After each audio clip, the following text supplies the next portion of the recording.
오늘 주신 말씀 속에 천국의 복이라는 제목으로 함께 은혜를 나누겠습니다. 기도하겠습니다.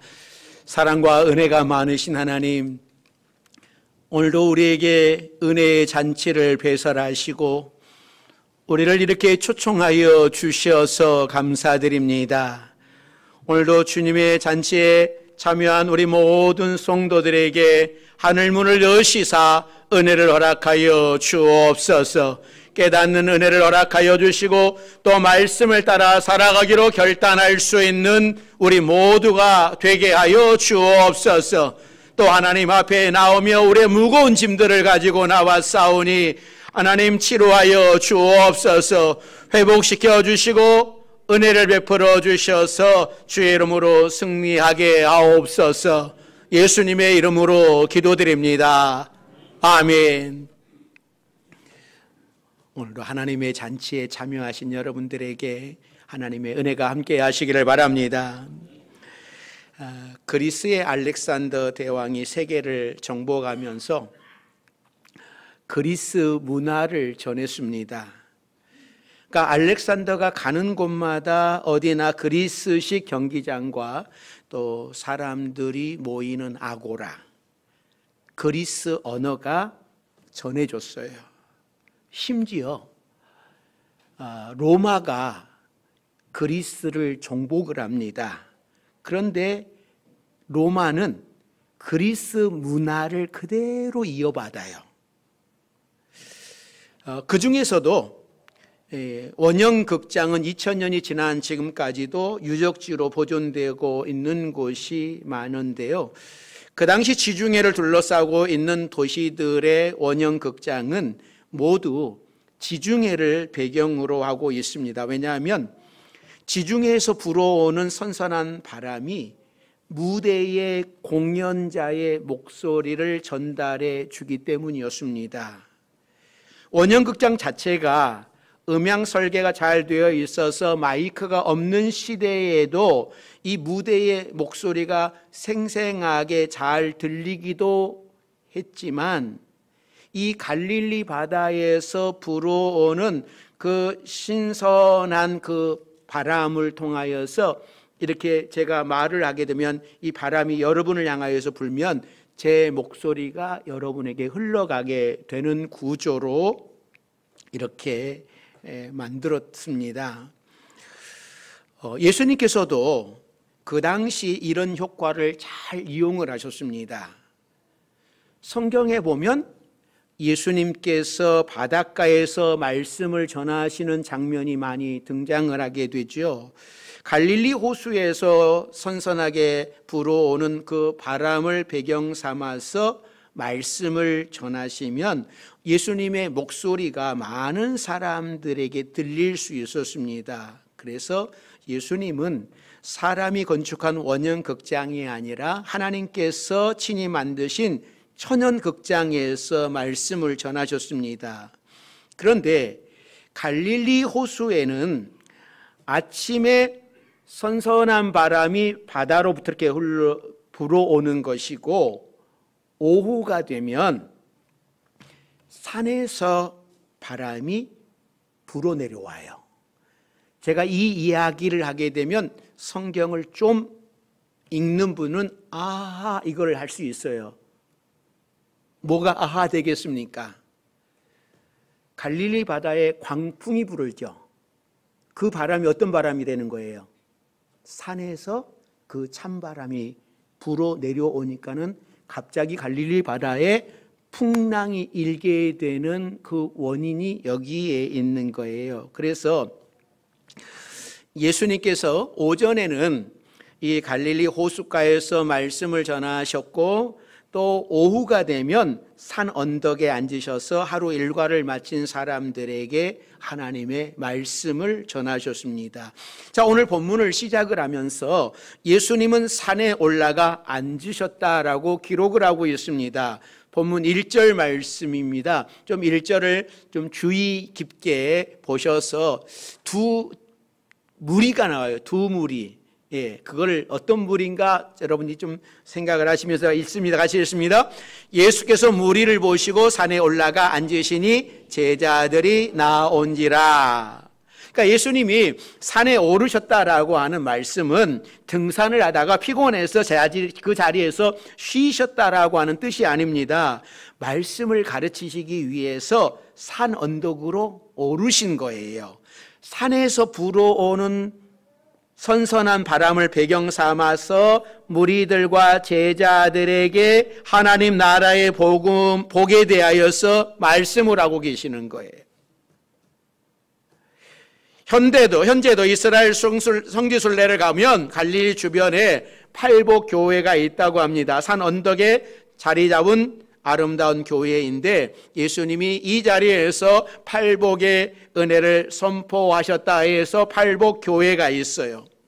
오늘 본문에 나오는 마태복음 5장에서 7장까지를 산상수훈이라고 부르는데 이 마태복음에서 산을 강조하는 이유가 있는 겁니다. 모세가 시내산에서 올라가 40일 동안 금식하면서 하나님의 말씀을 받아서 율법을 선포했듯이 예수님은 갈릴리의 작은 산에 앉아서 하나님의 나라의 복음을 선포하고 계시는 거예요. 그러니까 우리도 2000년 전으로 돌아가서 산 언덕에 앉아서 예수님께서 선포하시는 이 말씀을 듣고 천국의 복을 누리는 우리 모두가 되기를 바랍니다. 이 천국의 복을 누리는데 여러분 이 복은요 아무나 누릴 수 있는 복은 아니었어요. 자, 아까 우리가 1절을 주의하여서 보자고 그랬습니다. 이 무리라고 하는 단어와 제자라고 하는 단어가 등장을 하게 됩니다. 그러니까 예수님의 주변에는 항상 이 무리들이 따라다녔어요. 그 당시에 뭐 인터넷도 없었고 뭐 텔레비전도 없어서 예수님의 소문 없었지만 예수님의 소문은 하여튼 순식간에 멀리 퍼져나갔습니다. 만일 예수님이 지금 이 시대에 이 땅에 오셨다면 예수님의 소문이 예수님이 행하시는 모든 기적이 라이브로 뭐예요? 실시간 중계됐을 거예요. 아마 여러분 가운데서도 예수님이 여기 계셔서 말씀 전하면 유튜브 켜가지고 실시간으로 막 그러면은 유튜브 막 몇백만 막 그렇게 올라가지 않을까요? 예. 그 죽었던 자를 살리는 장면, 뭐 중풍병자를 치료하는 장면, 눈먼 자를 치료하는 장면, 여러분 그 기사가 올라오면 막 대단하지 않겠습니까? 그러나 예수님 시대에 인터넷이 없어도 예수님의 사역이 소문이 쫙 퍼져요. 이스라엘 전체에 퍼졌습니다. 아니 이방 지역까지 소문이 났습니다. 그러니 예수님이 가시는 곳마다 무리들이 따라다녔어요. 그런데 오늘 팔복의 내용을 보면 기적을 보고 쫓아다니는 무리들이 누릴 수 있는 복은 아닌 것 같아요. 그러니까 예수님이 선포하신 복은 이 땅에서는 오히려 저주받은 것으로 생각될 정도예요.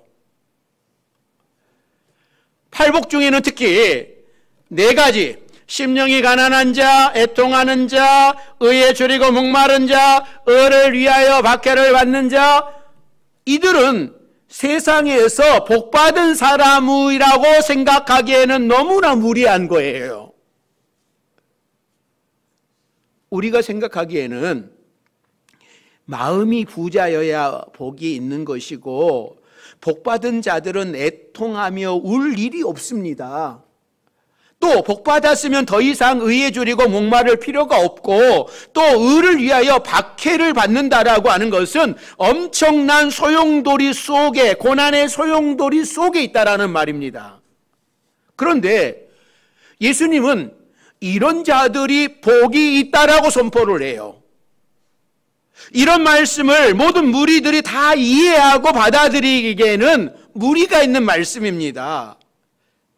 이 복은요, 이 땅의 삶을 추구하는 사람들은 깨닫지도 못하는 오직 천국을 사모하는 자들에게만 주신 복이기 때문에 그런 거예요.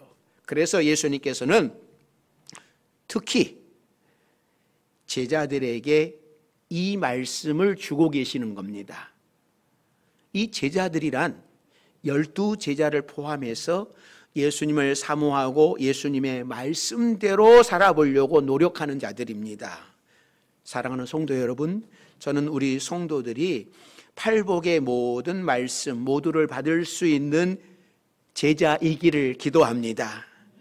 팔복의 말씀은 쉽지도 않지만 그렇다고 어렵지도 않습니다. 예수님을 사모하고 따르는 자들에게 주어지는 복입니다.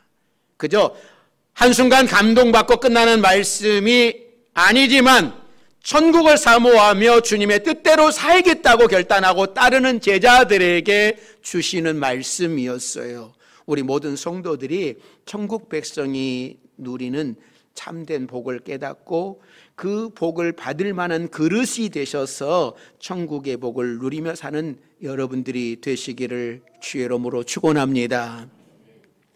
두 번째는요, 이 천국의 복은 세상 나라 한복판에서 누리는 복이에요. 사람들은 천국이라고 하면 유토피아를 꿈꿔요. 근심이 없는 곳, 최고의 행복을 누리는 곳, 없는 것이 없고 잘 먹고 잘 살고 고통이 없고 질병이 없는 곳, 이런 세상에서 사는 사람이 복받은 인생이라고 생각을 합니다. 나이가 90이 됐는데도 틀 일을 안 하고 시력도 잘 보이고 기도 잘 들리고 잘 주무시고 뭐 이러면은 복받았다라고 이야기를 하죠. 아니, 세상은 비록 고통스럽고 힘든 세상일지라도 나만은 잘 먹고 잘 살고 근심 없이 행복한 것이 복이라고 생각을 합니다. 그러나 성도 여러분, 우리 주님께서 말씀하신 복은 다른 사람은 모두 저주받고 나 혼자만 잘 사는 그런 복이 아니라 힘들고 어렵고 고난이 끊이지 않는 이 세상 나라 한복판에서 누리는 복이에요. 하나님 나라 백성들이 이런 세상 한복판에서 살아가고 있습니다. 예수님은 그런 사람들을 향해 복되다라고 말씀을 하고 계시는 거예요. 자, 심령이 가난한 자가 복이 있다. 이 마음이 가난하다라고 하는 것은 세상의 것들로 배부르지 않고 늘 주님을 배고파하는 마음이에요. 그런 사람의 마음은 하나님으로 가득 찬 천국이 임하게 되는 거예요. 그래서 마음이 가난한 자가 복이 있는 거예요. 또 애통한 자가 복이 있다고 말씀을 합니다. 성경에서 죄의 삭은 뭐라고 말씀합니까? 사망이라고 말씀을 해요. 결국 심판대 앞에서 하나님의 진노를 받게 될 것을 알기에 내 안에 작은 죄라도 발견되면 애통하고 몸부림치며 슬퍼하는 마음, 이런 자에게 하나님의 위로가 함께하는 복을 받게 된다라고 하는 거예요.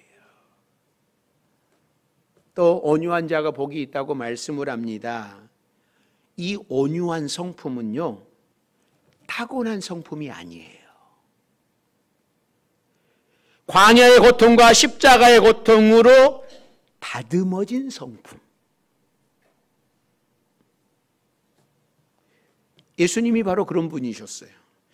연약한 자가 온유한 자가 아니라, 말 안 하는 자가 온유한 자가 아니라 내 방법을 포기하고 하나님의 방법을 따르는 사람이 온유한 사람이에요. 의에 줄이고 목마른 자가 복이 있다라고 말씀을 합니다. 그러니까 세상 사람들은 돈이나 명예나 권력에 목말라 하지만 천국의 복을 아는 사람은 예수님의 의로 세상을 살아갑니다. 적극적인 사고 방식으로 유명한 노만 빈센트 필 목사님이 계시는데, 이 목사님이 한 번은 기차를 타고 여행을 하면서 식당 칸에 들어가서 이제 음식을 시키려고 했습니다. 자리를 잡고 앉았는데 건너편에 한 초로의 부부가 앉아 식사를 하고 있는데, 부인이 남편을 향하여서 끊임없이 불평의 소리를 하게 되는 거예요. 바로 건너편에 앉아 있는 이 목사님 귀에 그 아내가 막 불평하는 그 소리가 다 들리는 거예요. 이거 야채가 왜 이렇게 신선하지 않아? 고기는 왜 이렇게 질겨? 아니, 포도는 너무 신 것 아닌가?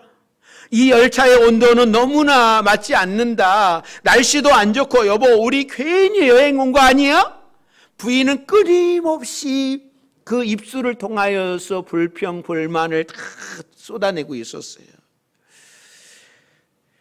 필 목사님을 의식하듯이 부인 곁에 앉아있던 남편이 이 목사님에게 이야기를 건네왔습니다. 선생님, 참 죄송합니다. 이해를 좀 해주십시오. 제 아내가 본래 직업이 좀 그렇습니다. 그러니까 이 목사님이 아내가 직업이 좀 그렇다고 그러니까는 어떤 직업이 가지고 있는지 궁금한 거예요. 그래서 죄송하지만 혹시 부인의 직업이 무슨 직업입니까? 그랬더니 제 아내요, 제조업에 종사를 하고 있습니다. 아니, 무엇을 제조하시는데요? 그랬더니 그러자 남편이 이 목사님에게 이런 이야기를 했답니다. 예, 제 아내는 불행을 제조하고 있습니다. 날마다 스스로 불행을 만들면서 살아가고 있는 셈이지요 라는 이야기를 합니다. 여러분, 세상에는요, 불행을 만드는 사람이 있고 행복을 만들며 살아가는 사람도 있습니다. 여러분들은 어떤 제조업에 종사하고 계십니까? 불행을 제조하는 종사업에 계십니까? 아니면 행복을 제조하는 제조업에 거하고 계십니까? 천국의 복을 사모하며 행복 제조업으로 날마다 행복해지는 여러분들이 되시기를 바랍니다. 세 번째는요, 이 천국의 복은 하나님과의 관계에서만 누릴 수 있는 복이에요. 여러분 행복하고 싶으십니까?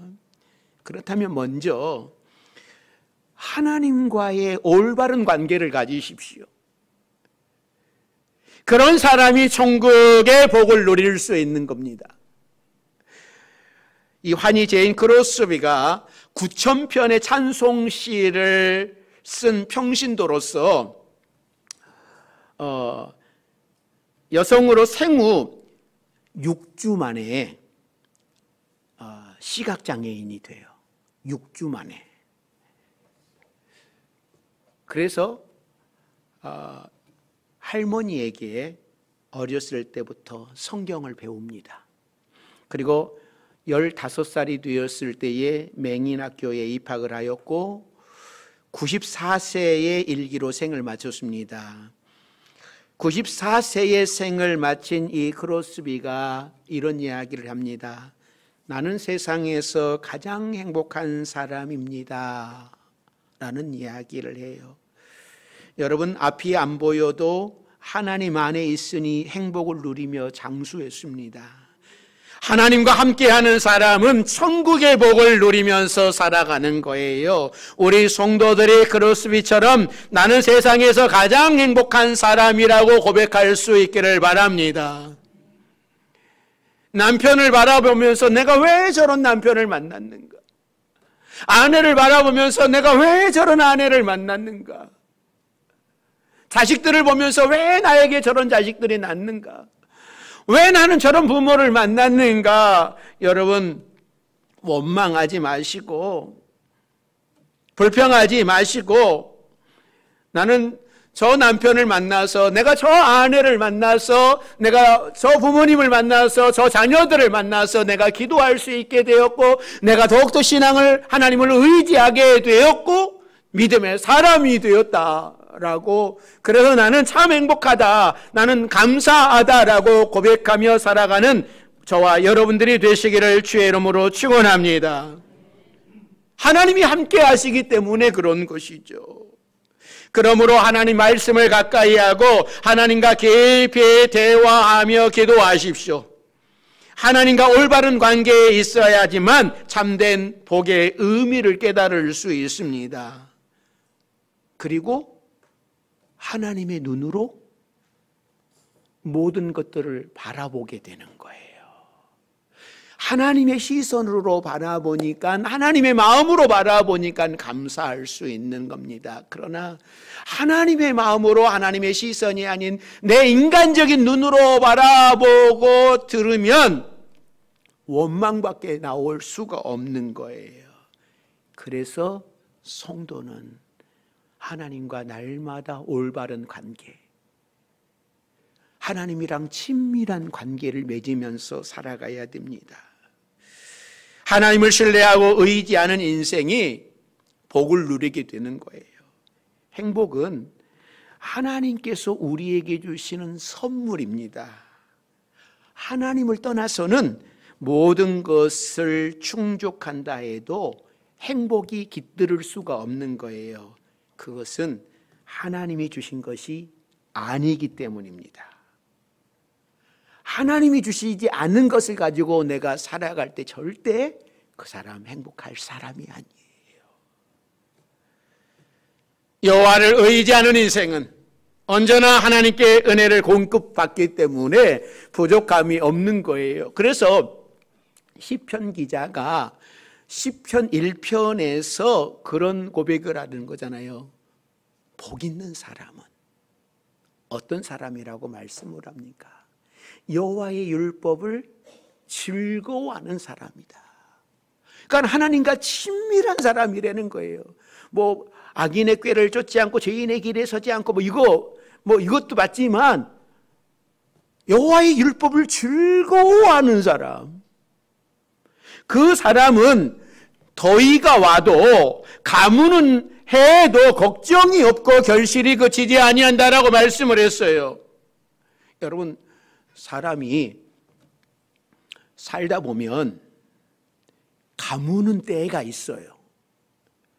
재물이 가뭄이 들 때도 있고요, 권세에 대한 가뭄이 들 때도 있고, 명예에 대한 가뭄이 들 때도 있고, 갑작스럽게 건강에 대한 가뭄이 올 때도 있단 말이죠. 그럴 때라도 하나님의 축복이 함께 하십니다. 다니엘은 사자굴에서도 평안을 누리고 요셉은 감옥에 들어가서도 하나님과 동행하는 복을 누렸어요. 행복은 성적순이 아니라는 말이 영화 제목에서부터 시작해서 많은 학생들에게 공감을 주었습니다. 그러나 저는 바꾸어 말합니다. 인생은 성적순이 아니고 행복은 환경순이 아니라 환경이 좋다고 행복해지는 것은 아니라는 말씀입니다. 행복은 환경을 초월하는 거예요. 우리 성도들이 하나님과 올바른 관계를 가짐으로 환경을 초월하는 행복을 누리시기를 바랍니다. 자, 그러면 예수 믿는 사람은 이 땅에서 복을 받지 말고 오직 천국에서 누릴 복만 생각해야 한다라고 하는 것인가? 예수 믿는 사람들은 늘 세상 속에 가난하게 살아야 되고 징징 짜고 울기만 하고 여기저기 핍박받아서 오해를 받고 상처만 받고 사는 인생이어야 한다라고 하는 그런 뜻일까요? 절대 그렇지 않습니다. 진정한 천국의 복을 누리는 사람은 이런 환경 속에서도 영원한 하늘의 복을 생각하면서 누릴 수 있는 자라고 하는 그런 뜻이에요. 예전에도 한번 이야기한 것 같은데 강준민 목사님이 쓰신 책 가운데 가슴 아픈 소리를 내는 사람들의 행복이라고 하는 책이 있어요.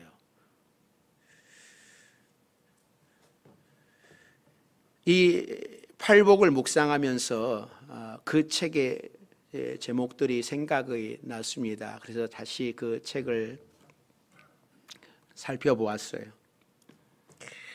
그래서 이런 타이틀이 있어요. 빈손을 가진 사람의 행복, 연약한 자가 누리는 행복, 상처받은 사람의 행복, 실패를 경험한 사람이 누리는 행복, 벼랑 끝에 서본 사람의 행복, 못생긴 사람이 누리는 행복. 다시 여러분 그 챕터의 제목을 보면서 제일 먼저 다시 어느 것을 읽었겠어요? 저랑 안 통한 거죠. 저는 못생긴 사람이 누리는 행복. 성가대는 제가 못생겼다고 웃나 봐요. 저랑 비슷하잖아요, 뭘. 저랑 비슷한데 뭘 거기서 거기지 뭐. 여러분, 못생긴 사람이 누리는 행복, 여러분 공감되나요? 안 되는군요. 여러분들은 다 이쁘시고 멋있으시니까는. 저는 이게 얼른 와가지고 다시 한번 살펴봤다는 것 아닙니까? 근데 이 제목들을 이야기했을 때 여러분 이게 정말 행복이라고 생각이 돼요? 그러니까 예수님의 복음이 굉장히 역설적이듯이 이 행복들도 정말 역설적이에요. 그러니까 못생긴 사람이 누리는 행복이라고 하는 것이 이런 거예요. 여러분, 이 산에 나무들이 있잖아요. 어떤 나무들이 그 산을 지키고 있을까요? 그렇죠. 그 산을 지키고 있는 나무들은요, 못생긴 나무들이에요. 왜냐하면 이 잘생긴 나무는요, 사람들의 눈에 금방 띄잖아요. 그래서 제대로 크기도 전에 잘려나가고 뽑혀 팔려갑니다. 그러나 이 못생긴 나무는요, 아무도 관심을 갖지 않아요. 결국은 비가 오고 홍수가 나도 산을 지키는 든든한 고목이 된다라고 하는 거예요. 예수님의 외모도 그리 잘생기지 못했고, 사도 바울도 외모가 그리 훌륭하지 못했다고 합니다. 그러므로 못생긴 사람이라 할지라도 예수님과 사도 바울을 닮은 사람이니 여러분 얼마나 행복합니까? 못생겨서 불행한 것이 아니라 못생겼기 때문에 누릴 수 있는 행복이 있다라고 하는 거예요. 그러므로 이 땅에 사는 사람들이 생각하는 것처럼 잘생긴 사람만 복이 있다고 생각하면서 어떻게 하면 내가 좀 더 잘생겨 볼까 고민하는 사람에게는 이런 역설적인 복을 누릴 기회가 없는 거예요. 천국의 복은 이 땅의 복에 연연하지 않는 사람이 누릴 수 있어요. 그리고 천국의 복은 영원한 겁니다. 이 땅에서 받은 복은 죽으면 끝나지만 천국의 복은 천국에 가서도 누릴 수 있는 영원한 복이에요. 진정으로 여러분 행복하고 싶습니까? 정말 하나님이 주시는 복을 누리면서 살아가기를 원하십니까? 그러면 여러분 행복 버튼을 누르세요. 마음이 가난한 자의 버튼을 누르면 천국이 여러분의 것이 됩니다. 애통하는 자의 버튼을 누르면 위로의 복을 받을 수 있습니다. 의에 줄이고 목마르면 이 행복의 버튼을 누르면 배부른 복을 받게 될 것이고, 긍휼히 여기는 행복의 버튼을 누리면 긍휼히 여김을 받는 복을 누리게 되는 거예요. 행복하고 싶은 버튼 누르십시오. 주님의 말씀이 우리 안에 풍성하게 살아 움직일 때 우리는 영원히 행복한 천국의 복을 누리면서 살아갈 수 있어요. 오늘 주님이 제자들에게 이 말씀을 하셨어요.